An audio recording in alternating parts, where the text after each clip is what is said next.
Je suis allé à Québec pour les fêtes et ici, alors on est sur la rive sud de Québec. Donc, on peut voir ici le Château Frontenac un petit peu. Voyons voir. Ah, voilà. On peut voir le Château Frontenac ici à distance. Et ça ici, c'est un petit parc sur la rive sud. Chose intéressante, quand je vais à Québec, dans le mois de décembre, il y a toujours de la neige. C'est un temps où les personnes en profitent pour faire du ski. Par contre, depuis quelques semaines, il y a beaucoup de pluie, les températures sont plus hautes que la moyenne.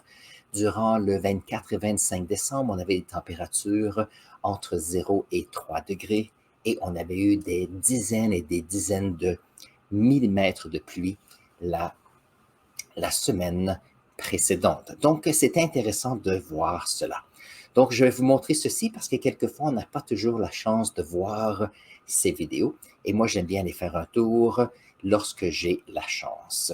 Donc, ici, c'est plus près ici de... Alors ça, c'est un genre de petit fort qu'il y avait ici pour un peu, avec une vue pour défendre, bien sûr, cette voie maritime lorsqu'on retourne plusieurs décennies, Deuxième Guerre mondiale, et bien sûr, c'est toujours important d'avoir un point de vision intéressant. Mais ici, on peut voir la ville de Québec de l'autre côté avec le château Frontenac.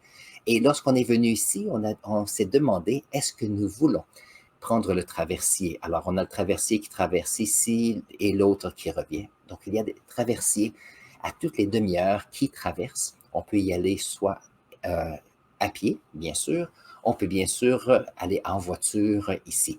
Souvent, je laisse la voiture sur la rive sud et on prend le bateau. Ça nous permet de pouvoir aller ici dans le bas. Dans le bas, ici, on a ce qu'on appelle le petit quartier Champlain. À la base, ici, plein d'histoires, plein de petites boutiques. Et bien sûr, on va faire un tour au Château Frontenac ici, ce qui nous permet de pouvoir aller prendre un chocolat chaud, bien sûr. Pour ceux qui connaissent un peu moins la région, juste en haut ici, en haut de la falaise, il y a ce qu'on appelle la citadelle. Donc, lorsqu'on recule quelques siècles, c'est à cet endroit que les Français avaient bâti cette citadelle pour protéger, bien sûr, cette voie maritime pour les personnes qui passaient ici. Voyons voir si j'ai quelques photos intéressantes. Donc, j'ai quelques photos qui se rapportent. On voit les bateaux qui se promènent et voilà.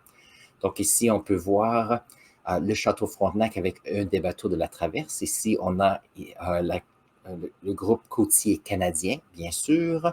Et on peut voir, il n'y a pas de neige, seulement quelques petits brins de neige ici. Je sais qu'ils ont commencé à avoir de la neige pour la fin octobre, donc il y avait déjà quelques centimètres.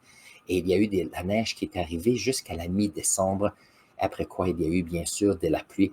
Et c'est intéressant de voir parce que c'est très rare qu'on voit ici la ville de Québec le 25 décembre sans neige. Donc ici, pour ceux qui viendront un jour peut-être visiter, alors ici, on a le petit quartier Champlain. C'était bien sûr le début de la colonie française ici au Canada. Et il y a une petite côte ici et ça nous permet, il y a une grande terrasse ici qui faisait partie bien sûr des fortifications de la ville de Québec. On peut voir ici le mur de pierre et la citadelle se retrouve juste en haut ici.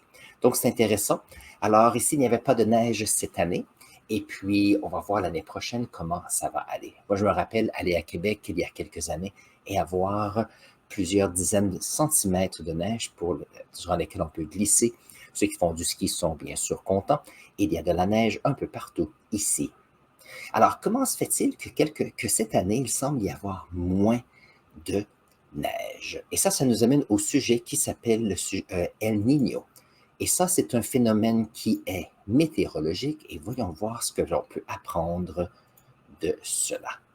Alors, en 2023, cette année, cet hiver, il y a un phénomène qu'on appelle le phénomène El Niño dans l'océan Pacifique et voyons voir ce que ceci veut dire et aussi quels sont les effets sur la température au Canada ainsi que la ville de Québec. Parce qu'il faisait le 25 décembre plus de 0 degré Celsius à Québec, mais à travers le Canada, il faisait la même chose. Ici à Toronto, il faisait 6 degrés Celsius hier et en Alberta, c'était aussi au-dessus de 0. Donc, on a des températures très, très chaudes par rapport à ce qu'on a habituellement. Donc, si on regarde ici notre petite. Alors ça ici, c'est un petit vidéo. Je vais mettre le lien ici dans la description à la fin de cette vidéo. Et ça vient de CSDMS, qui est bien sûr, qui nous montre ici la circulation globale de l'atmosphère ici. Ça, c'est en 2010, mais c'est le meilleur exemple de ce que j'ai vu sur le net. On peut voir ici qu'il y a les heures et il y a les dates qui changent. Ça veut dire que, voyons voir, très bien. Il y a les dates qui changent et on peut voir que, bien sûr, les continents ne changent pas, mais on peut voir qu'il y a une tendance de droite vers la gauche ici dans le Pacifique. Donc, on peut voir ici, on est un petit peu, ça passe ici, très bien, voilà. La raison pourquoi je veux montrer ceci, c'est que tout au long de l'année, il y a bien sûr les grands vents. Ces grands vents, on les appelle les alizés. Et ces alizés ici font qu'il y a une force, un vent qui va vers l'ouest. Mais chose intéressante, vous savez que lorsque le vent va sur une surface de l'eau, cela va créer une certaine friction à la surface de l'eau, ce qui va créer un déplacement de l'eau de surface. Et ça, c'est intéressant. Ça veut dire que si nous avons les vents qui poussent de ce côté-ci, on se retrouve avec l'eau chaude de surface qui est poussée vers l'ouest. Donc, lorsqu'il y a, en année générale, habituellement, la partie chaude du Pacifique se retrouve dans le milieu ici et on a ici des températures tempérées de surface. Voyons voir si je peux montrer une autre petite vidéo qui est intéressante. Où est-ce? Voilà. Donc ici, ça nous montre que, voyons voir si je peux... Alors, cette vidéo montre, et ça, je vais mettre cette animation aussi dans la description. Oh, je vais enlever le son, mettre ça comme ceci. Donc ça, ici, on a la petite pyramide, ici, des Aztèques qui vont... Alors, on a les grands alizés qui vont vers l'ouest, qui poussent une certaine quantité de surface, l'eau chaude de surface vers l'ouest.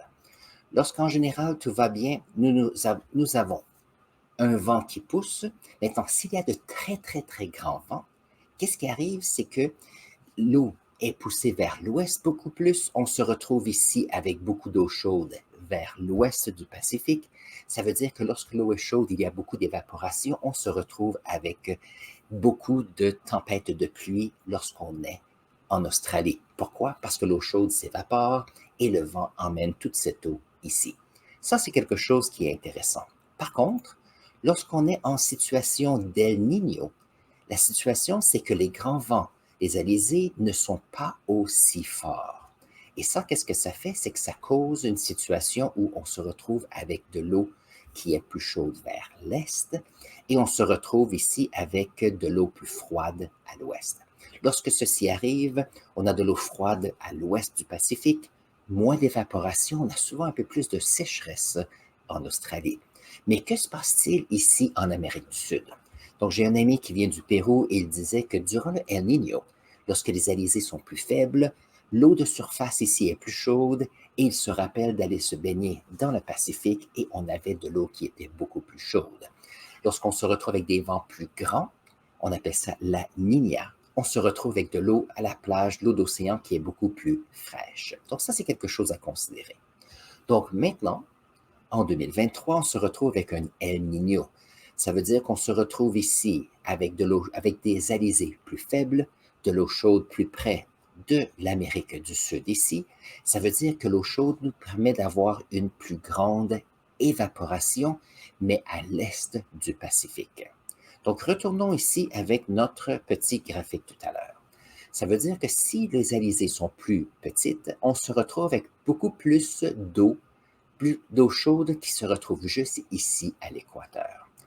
Et si on remarque, on peut remarquer qu'il y a les vents qui tournent et tourbillonnent et montent vers le haut, comme ceci. Alors ici, il y a des choses qui sont intéressantes. Lorsqu'il y a de l'évaporation ici, conséquence, on se retrouve avec l'ouest des États-Unis où il y a beaucoup plus de pluie, parce qu'il y a beaucoup d'évaporation ici et on se retrouve avec de la pluie ici et c'est plus sec ici sur la côte est. Maintenant, puisqu'il y a un vent plus chaud qui monte vers le nord, parce que l'eau de surface du Pacifique est plus chaude, ça veut dire qu'en allant vers le plus haut ici en latitude, on se retrouve au Canada avec des masses d'air plus chaudes. Voyons voir si je peux regarder une petite carte pour vous montrer qu'est-ce que cela a l'air.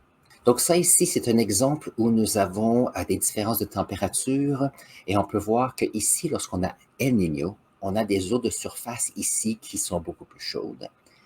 On a un autre dessin ici qui montre que lorsqu'on est en El Niño, qui est maintenant, puisque l'eau de surface est beaucoup plus chaude à l'est du Pacifique, il y a beaucoup plus d'évaporation ici, ce qui affecte bien sûr ce qui se passe en Amérique du Nord. Par contre, lorsqu'il y a la Niña et que les grands alizés poussent vers l'ouest beaucoup plus grands, on se retrouve avec ici des évaporations beaucoup plus grandes, mais on se retrouve plusieurs milliers de kilomètres plus à l'ouest. Donc ça affecte ici ce que nous avons. Et ça ici, ça nous montre ici un patron. Qu'est-ce qui arrive lorsqu'on a le El Niño en Amérique du Nord? Donc le El Niño qui est au sud, juste ici, nous permet d'avoir ici de l'air chaud qui monte, mais avec l'évaporation, on se retrouve avec beaucoup plus d'évaporation et donc on a plus de précipitations sur la côte ouest. Mais puisqu'il y a plus de précipitations à la côte ouest, qu'est-ce qui arrive? On se retrouve ici avec des endroits où on est beaucoup plus sec. Maintenant, lorsqu'on a les grands vents qui montent vers le sud, parce que l'eau de surface durant les Niños est plus chaude, les vents sont donc plus chauds. Ça veut dire qu'on se retrouve avec ici en Amérique du Nord des moments, quelques années où on a des températures plus chaudes. Je mentionnais qu'en Alberta, juste ici, on avait même la semaine passée des températures au-dessus de zéro. Et ici, on se retrouve donc avec des temps qui sont plus chauds. Donc ici, je suis à Québec. Québec est juste, à peu près juste ici. Donc on peut voir que cette image ici peut être poussée un peu plus vers l'ouest. Donc on a ici des températures plus chaudes. Donc ça veut dire qu'on a ici des températures qui changent. Les personnes vont dire, oui, c'est les changements climatiques. C'est vrai que ça peut jouer un certain rôle. Par contre, il faut se dire que le El Niño a un cycle de 2 à 7 ans. Donc, on ne peut pas vraiment prédire quand est-ce qu'ils vont venir, sauf que lorsqu'on est arrivé dans le temps de El Niño ou un temps de la Niña, on sait qu'on est dedans. Donc, ce n'est pas quelque chose que l'on peut prédire à long terme. Mais chose intéressante, puisqu'on a des températures plus chaudes, températures globales plus chaudes maintenant, on a donc, avec cet El Niño, des températures un peu plus hautes que d'habitude. Et donc, si en moyenne on est plus chaud, ça veut dire qu'on est encore plus chaud cet hiver. Ça va nous donner le fait que les températures globales pour cette année 2024 seront probablement un peu plus chaudes, de la même chose que 2023 a été plutôt chaud. Je pense que c'est une des années les plus chaudes qu'on a eues sur cette planète. Donc ici, il y a plusieurs facteurs qui arrivent ici. Je ne dis pas qu'il n'y a pas de changement climatique, mais on peut voir qu'il y a plusieurs facteurs qui font que les températures changent. Donc, on se retrouve ici avec des températures plus chaudes. Maintenant, ça, c'est les vents qui viennent ici du sud, mais il ne faut pas oublier qu'on a aussi les vents ou les masses d'air froide du nord qui sont ici, qui se retrouvent au nord ici. Alors, qu'est-ce qui arrive? On a une masse d'air froid et une masse d'air chaud, et donc on se retrouve ici dernièrement avec des pluies intéressantes en décembre, et on va voir qu'est-ce qui va arriver. Alors, s'il y avait fait plus froid, seulement quelques degrés, on aurait probablement eu beaucoup de neige. Donc, on peut voir comment est-ce que quelques degrés peut changer la façon qu'on fait les choses. Donc, j'ai trouvé ça intéressant de ce côté-ci.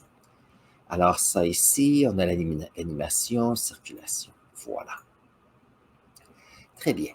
Donc, ça, c'est une de mes vidéos préférées parce qu'on peut voir comment est-ce que les vents globaux peuvent fonctionner. Donc, ici, on est dans le mois d'août. On peut voir que le Pacifique est plus chaud, il y a plus d'évaporation et on se retrouve avec ces cyclones qui arrivent ici dans l'est ici de l'Asie. Et bien sûr, lorsqu'on va avancer, je vais avancer le temps jusqu'en septembre. On se retrouve ici avec l'Atlantique où on a de l'air qui devient chaud et on peut voir qu'il y a beaucoup plus d'action ici. Et c'est le temps où on se retrouve avec les grands vents et quelquefois des ouragans. Donc, je trouve ça assez fantastique de voir comment est-ce que l'atmosphère bouge ici et comment est-ce que notre petite province ici peut changer. Et je vais remontrer la photo ici de Québec. Voyons voir si je peux retrouver cela. Donc, on peut voir ici peu ou pas de neige. Donc, c'est un Noël qui était différent ici. Et on peut voir le petit parc ici qui est sur la rive sud avec la ville de Québec de l'autre côté.